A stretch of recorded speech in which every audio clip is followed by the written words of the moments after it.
My name is Kendra Ladig, and I'm a freshman at Butler University. I'm studying to become a bilingual physician assistant. That's my end goal. So I'm making this video to help high school students who are looking for the kind of help and advice that I wish that I had when I was in high school.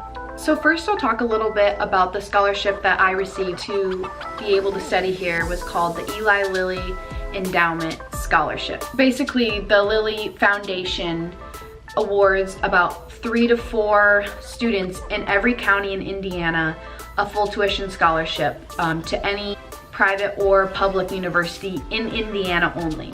So I'm not really going to talk specifically about the Lilly scholarship in this video just because some of you might not be from Indiana and that doesn't really apply to you. But I will quick say that the scholarship awards a full tuition, but then Butler awarded me a room grant. So what I'm paying for is my meal plan here. And so then besides the big Lilly scholarship, I also applied for and received some extra money to help out with the meal plan. So I guess the reason that I'm sharing all this is not to be like, I know what I'm talking about, or I know the exact perfect way to do it, but I feel like it does give me some accreditation that I've been through the process and I have an idea of what scholarship committees are looking for. I was the student in high school who asked every upperclassman what they did, and I sorted through who was being successful or not and got advice from them. So I really do have years of knowledge kind of starting my freshman year about what works and what doesn't, and I'd like to share that with you guys. So my first piece of advice is, as you go through high school, keep this tip in mind. You want to be a well-rounded student, but not too well-rounded. This idea not only applies to students applying for scholarships, but also applying to prestigious colleges and what types of students these really competitive colleges want. The idea behind this is that a college doesn't want a large group of well-rounded students, because then they just have a bunch of students who are pretty good at everything, but not amazing at one thing. What they'd rather have is students who are exceptional in a certain area. So students who are world-class musicians or discovered something in high school, did research, are the emerging leaders of their class. Because then they have a class full of the best of the best. So that's something to think about. You want to focus your attention on a certain area and show that you're very committed to that area. But at the same time, scholarship committees also don't want a student who put all their time into, for example, sports, and their transcript shows it, or got perfect grades, took the hardest classes, but aren't involved in any extracurricular activity. So a misconception is that these committees want students who are very well-rounded student. If you are spread so thin, you can't really put enough time and effort and devotion into one thing that you're going to actually make a difference in that club and grow yourself as a leader and develop the program. So the key that's no one really tells you, and that's really hard to do, is finding a spot in the middle. So you want to focus your time and effort into just a few clubs and areas and put a lot of your time there. So my advice is to start off your freshman year of high school and even your sophomore year and sign up for as many clubs as you're interested in, and even the ones that you might not be. Go to the call-out meetings and figure out what they're about. Then as you get older, figure out which ones you're most passionate about and just run with it. So I can talk about this in another video about exactly what I did. But my freshman year, I kind of signed up for a lot of things, and then my sophomore year, I decided that I wanted to put a lot of time in this club called DECA. My freshman year, I ran for a vice president position, and then my junior and senior year, I ended up serving as the chapter president. So as the president, I was spending basically the equivalent of an additional class in high school. That much time I put into it, but it did pay off. And the scholarship committee saw how much work I put into it and how I grew. It will be noticed if you put enough time into it. So that's my first tip. And then my second tip is to really push yourself and take challenging courses your 4 years in high school. So one thing to realize is that there are so many students in high school who get all A's or who have really high GPAs. And so in order for committees to sort through all these students who have above 4.0s, is to actually look at the courses taken each year and the level of difficulty. The most impressive thing is having a high GPA with challenging courses. Now at my high school, we're not allowed to take AP classes your freshman year, but I did hear of some students now who tested out of their Intro to Geography freshman year class, and so then they were able to take AP Human Geo their freshman year, but this wasn't like advertised to me as an 8th grader, so I didn't know about that opportunity. If you're an 8th grader, you can maybe do some digging and see if there are opportunities to get ahead of your classmates through something like that. So make sure that you're taking a decent amount of college level courses each year. And the biggest thing is sticking with it senior year. So at my high school, it's also very popular to kind of slack off your senior year. You work 3 years and then your senior year is your time to take it easy and have not many classes a day. Now my second semester of senior year, I definitely took a step back and was able to breathe. But my first semester of my senior year, I had the same level of difficulty, if not even harder than my junior year. And I know that that's really hard when you see your friends not having homework at night or not having as many classes a day, but that is what makes you stand out as a student. Okay, so my next tip is to actually study for your standardized tests. Unfortunately, committees and colleges have to put a great deal of emphasis on your standardized test scores, and this isn't because they're mean, it's because it's the one thing that truly is standardized no matter what kind of school you went to or where you're from in the country. Because some high schools have inflated grades where it's easy to get an A. So the one thing that it's constant across the entire country is test scores. And it really is sad because I don't think that everyone is a natural born test taker, especially on tests that are 3 hours long. However, what you need to know is that you really can improve your score a lot by taking the time to buy those fat books and going through them and highlighting and reviewing quick mental math. It's the best way to tackle the reading. You know, whether you should read the questions first and then the reading, or the reading and then the questions, and the grammar and all those things that you might have learned in middle school actually, but they're gonna ask you on those tests. And I'm also planning on making another video of how I studied for the SAT and ACT, which one I ended up preferring more, and how I improved my score and how I went about studying for it. And I actually ended up being a National Merit Scholar, was based on my PSAT score.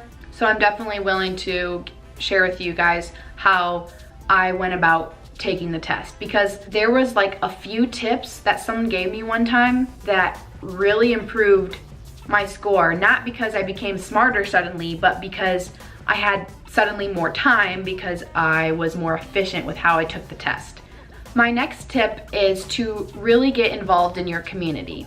So a lot of students don't really know how much they should be volunteering or being involved in the community and want to know how much they should be volunteering. Now, to be honest, my volunteer work was not the strongest part of my application, but what I did do was become a vice president of a small volunteer club. And what we did was handwrite letters to hospital patients, and then we actually went to the hospital and delivered them in person. And so I was able to talk about my interactions with the hospital patients and how it felt to give back to my community. So my advice, and if I could do it over again, is to find volunteer opportunities completely unrelated to school. So even if you are volunteering outside of school, but through Key Club and through NHS, it still kind of falls under that category. What I would do is go into your community and figure out something that you can do that is completely on your own, has no connection to your high school at all. Because then that shows initiative and passion and commitment to your community, and that will make you stand out a lot more. Next is make sure you receive a strong letter of recommendation. And this is one of the most important parts of your application. So just know that you kind of start your letter of recommendation your freshman year when you walk into high school. But just know that teachers really do notice when you include shy students in a conversation and simply help cultivate a good environment in your classroom. Teachers really do notice that. So my advice is either at the end of your junior year or the very beginning of your senior year to start asking for these letters of recommendation. because as soon as you get to like September, November of your senior year, students suddenly are like, oh, I need a letter of rec. And so then teachers are suddenly swamped with writing these letters of recommendations, and you end up not getting a very personal one. So what I would do is pick about 5 or 6 teachers, coaches, administrators, mentors, and ask them each to write a letter of recommendation. Ask multiple copies of a printed version that's signed by them, and then also a digital version. This reason is twofold. So one is, if you get multiple copies at first, you don't have to keep going back to them because you will need more than one. And two, I always ask for a digital copy so that I could read it, because for the Lilly, it had to be sealed up in an envelope and signed on like the seal. So there was no looking in there because they didn't want it to be tampered with. But that doesn't mean you can't know what's inside. So I just asked for a digital version. And so I was able to read each of them and be like, this one is the one I want to put in my application. So then the question is, how do you know which one should I pick? What I would do is pick the one that is most personal and talks less about what you did in high school and more about who you were in high school. Your transcript, your scores, your clubs, that is all shown on the rest of your application. This part of your application is to show who you are as a person and what attributes and characteristics make you a strong candidate for this scholarship. The committee wants to know that you were a student that helped other students succeed and weren't clawing your way to the top and pushing other students down to get there. Now, I do think that the recommendation that I ended up turning in talked about my attributes and then just kind of verified that everything I had on my application was true. Okay, and then finally in the Lilly application, a big part was writing short essays. And I strongly advise that you do not write about what you did in high school. They want something different, something that they're not gonna be able to know unless you wrote an essay about it. So the first essay that I wrote for my Lilly application was about growing up on a farm and how the culture and environment of a farm shaped me into who I became as an adult. So for example, growing up without cable TV meant that me and my siblings had to figure out other ways to spend our times during the day. And I became a very creative person because I had to come up with games to do outside. And then my other essay was a very descriptive story about my PR in high jump. And I used a lot of imagery and figurative language to make it very suspenseful. And you kind of didn't know what I was talking about until the end. And I'm like, this is high jump. What I remember is the Lilly representative, when she came in, she goes, whatever you do, do not write your essays about how you are a perfectionist who also procrastinates, so you end up not sleeping a lot. And I was like, wait, that's what I was gonna write about. It was just kind of funny because it shows that you might think some of your attributes are unique, but they're not really. And it made me have to dig deeper and think about what I have to share that truly is unique about me. So I definitely recommend making your essay as unique and different as possible and choosing something that you don't think other students have a story to tell. Another idea is to write about any special circumstance or obstacle that you had to overcome. So for example, if both of your parents work all day and you have to take care of your siblings when you get home, or even a grandparent, anything that shows that you've had to fight to get where you are now, and explain how it developed you into a resilient person.